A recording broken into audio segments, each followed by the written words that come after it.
ये सब तरफ थोड़ा थोड़ा थोड़ा। ठीक, करेगा शुरू। Ready ready start sir. 2 जुलाई 2023 को हिंदू आक्रोश मोर्चे के नाम पर कुछ लोगों ने इश्तियाल अंगेज तकारीर की, इश्तियाल अंगेज नारे लगाए। मालेगांव शहर में इससे पहले इस तरह की हरकत नहीं होती थी। निहाल साहब के वक्त में कभी फिरका परस्तों की इतनी हिम्मत नहीं हुई कि इस तरह की तकरीर मालेगांव शहर में आकर करें और इस तरह की नारेबाजी करें। मगर धीरे धीरे मालेगांव शहर के हालात ऐसे होते जा रहे हैं कि फिरका परस्तों के हौसले दिन ब दिन बुलंद होते जा रहे हैं। हमने मोर्चा निकलने से पहले तहसीलदार को भी लेटर दिया कि इनको परमिशन नहीं देना। ये जो टाइटल से मोर्चा निकाल रहे हैं वो टाइटल ही ऐसा है जिससे हालात बिगड़ सकते हैं, लोगों की दिल आज़ारी हो सकती है और मालेगांव शहरियान की दिल आज़ारी हुई। मैं कल से जो शहर में देख रहा हूँ, घूम रहा हूँ, मालेगांव शहर के लोग फिक्रमंद है कि हमारे शहर में ये क्या हो रहा है। इस तरह की फिक्र इस शहर की आम आवाम में है, मगर इस पर ताकत से बोलने वाला कोई सामने आने को तैयार नहीं है। किसका डर है, किसका खौफ है, ये भी समझ के बाहर है। हमने तहसीलदार को लेटर दिया, तहसीलदार ने उस पर जवाब हमको लिखकर भेजा कि छावनी पुलिस स्टेशन और कैंप पुलिस स्टेशन ने परवानगी दी है, हमने परवानगी नहीं दी है। जबकि हमेशा परमिशन जो है वो तहसीलदार की अथॉरिटी है, तहसीलदार हमेशा परमिशन देता है। हम खुद अगर कोई धरना, आंदोलन, मोर्चा या रिक्शे पर अनाउंसिंग के लिए भी परमिशन का अरीजा देते हैं तो वो तहसीलदार में देते हैं। तहसीलदार उस पर हमको एक लेटर देता है। वो लेटर संबंधित यानी जिस हिस्से में वो पुलिस स्टेशन आता है जहाँ पर आंदोलन होने वाला है, वहाँ की सिर्फ एनओसी पुलिस देती है। पुलिस परमिशन हमको तो कभी नहीं दी डायरेक्ट, मगर इस मर्तबा पुलिस ने डायरेक्ट उनको परमिशन किस इख्तियार से दी, ये पुलिस को ही बताना चाहिए कि अगर तहसीलदार ने परमिशन नहीं दिया तो पुलिस ने किस इख्तियार से परमिशन दी। हम बोल रहे हैं कि इस शहर में कानून 2 तरीके से पुलिस अप्लाई कर रही है। हम लोगों के साथ कानून का रवैया बिल्कुल अलग होता है और उनके साथ कानून का रवैया बिल्कुल अलग होता है जो फिरका परस्ती की बात करते हैं। जिस तरह की तकारीर हुई उस पर और जिस तरीके की नाराबाजी हुई, ये कहीं से एक समाज में, एक सेकुलर समाज में कहीं से काबिले कबूल नहीं है। इसलिए जिन लोगों ने भी इस तरह की हरकत की है उनके ऊपर गुनाह दाखिल होना चाहिए और पुलिस ने ये बताना चाहिए कि उन्होंने परमिशन किस अथॉरिटी से दी है। दूसरी बात कि एक बाहर से एक 2.5 फीट का आमदार आता है, वो अपना दबदबा बताता है इस शहर में, और कमिश्नर भी जो है संडे होने के बाद भी अपना लाव लश्कर लेकर किले पे मौजूद होता है और उसके सामने वो बोलता है कि ये सब बस्ती 8 दिन में तोड़ डालो, और अगर 8 दिन में नहीं तोड़े तो 90 दिन मैं खुद बुलडोजर लेके आ जाऊंगा। ये मालेगांव शहर है, उनके बाप का राज नहीं है कि वो बुलडोजर लेके आ जाएंगे और तोड़ डालेंगे। कानून से जो काम होगा हम उसमें कभी कोई रुकावट नहीं डालेंगे, मगर कोई आकर मालेगांव शहर में दम दाटी देगा या कानून से बड़ा अपने आप को मानेगा, खुद बुलडोजर लेके आएगा, तो इस शहर में जनता दल के वर्कर आज भी मौजूद हैं और अगर उनमें इतनी हिम्मत है तो वो बुलडोजर लेके इस शहर में आके बता दें।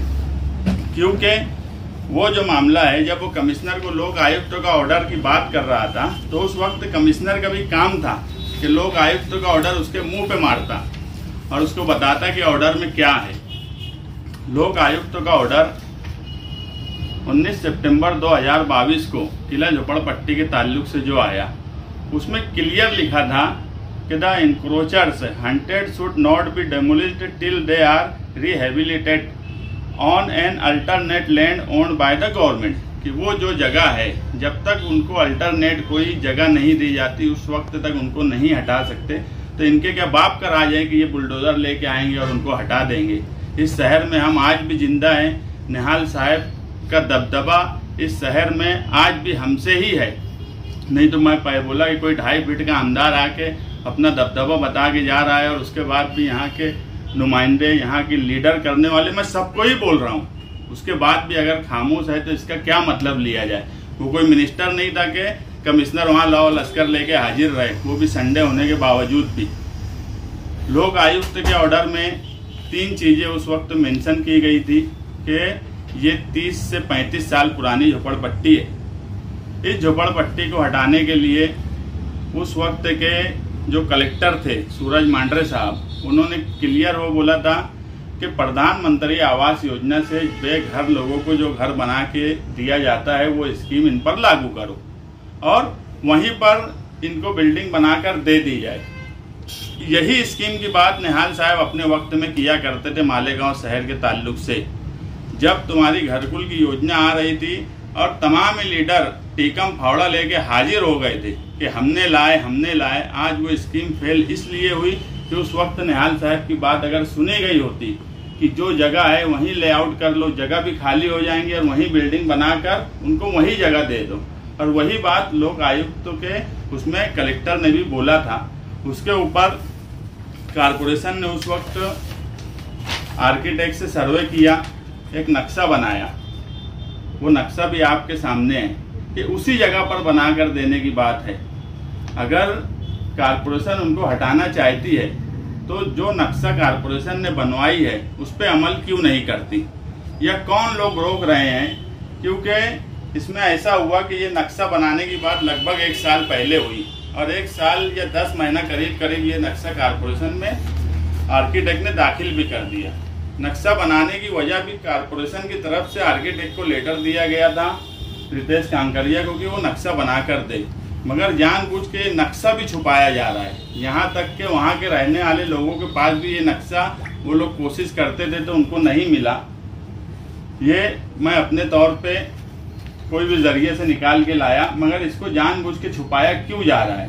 अगर वहाँ के मामला इस तरीके से हैं और फिरका परस्त, हम एक बात बोलते, कायदे से अगर कोई चीज़ है और उसके ऊपर एक्शन होगा तो हमारा कुछ बोलना नहीं है, मगर जातिवाद के नाम पर कोई आएगा और सिर्फ जात धर्म के ऊपर अगर ये बात बोलेगा कि इनको हटाओ और निकालो, तो ऐसा हम कभी होने नहीं देंगे।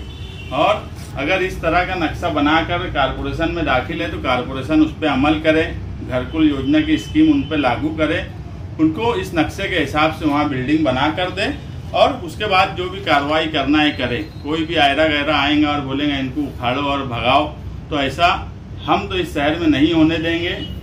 बाकी के लोगों के बारे में मेरा कुछ बोलना नहीं है, क्योंकि अब मालेगांव शहर कहीं ना कहीं आम आवाम वो किले की बात बोलकर गए हो या जिस तरीके से इस्तेमाल अंग्रेजी के नारे लगा रहे हैं, अब इस शहर में लोग ये सोचने लगे हैं कि हमारा शहर किस तरफ जा रहा है, हमारा दबदबा इस शहर में कुछ बचा है कि नहीं बचा है।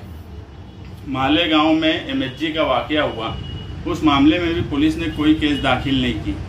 ये जुलूस निकला, इसमें भी पुलिस ने कोई केस दाखिल नहीं की। पुलिस का काम है कि कानून से बड़ा किसी को ना माने और अगर कोई गलत कर रहा है तो उसके ऊपर केस बनाए। हम किसी की तरफदारी नहीं करते, हम किसी की तरफ झुकाव भी नहीं रखते, मगर एक सेकुलर समाज में जहाँ सब लोग मिलजुल कर रहते हैं, पुलिस को भी बार बार कुछ लोग टेंशन दे रहे हैं लॉ एंड ऑर्डर के सवाल पर। पुलिस भी कहीं ना कहीं फिक्रमंद है, पुलिस का भी काम बढ़ रहा है, मगर उसके बाद भी पुलिस कोई कार्रवाई नहीं कर रही है। हमारा एतराज इस पे है कि पुलिस कार्रवाई करे। इसीलिए हमने पीछे 11 जुलाई को एक चरखा आंदोलन का ऐलान किया है और उसमें हमारी डिमांड यही रहेगी कि इस तरह की इस्तेमाल अंगेजी जो जानबूझ के लॉ एंड ऑर्डर खराब करने वाले कर रहे हैं उनके ऊपर सख्त से सख्त कार्रवाई हो। MSG के सवाल पर गुनाह दाखिल हो। जो हिंदू जन आक्रोश मोर्चा निकला उसकी तकारीर सुनी जाए, उसमें नारे जो लगे हैं उसकी सब वीडियोज हैं, उसको देखा जाए, सुना जाए और कानून से जो कार्रवाई हो सकती है उन लोगों पे कार्रवाई की जाए। जब तक कानूनी कार्रवाई नहीं होंगी उस वक्त तक फिरका परस्तों के हौसले बुलंद रहेंगे। इसलिए हम चाहते हैं कि उनके हौसले कानून के दायरे में कभी बुलंद नहीं होना चाहिए। कानून से बड़ा अगर कोई अपने आप को मानता है तो पुलिस का काम है कि उसको सबक सिखाए और ये बता दे कि कानून से बड़ा कोई हो नहीं सकता। बस हमारी पुलिस से इतनी ही गुजारिश है कि वो कानून का पालन करे और इन जैसे लोगों पर कार्रवाई करे।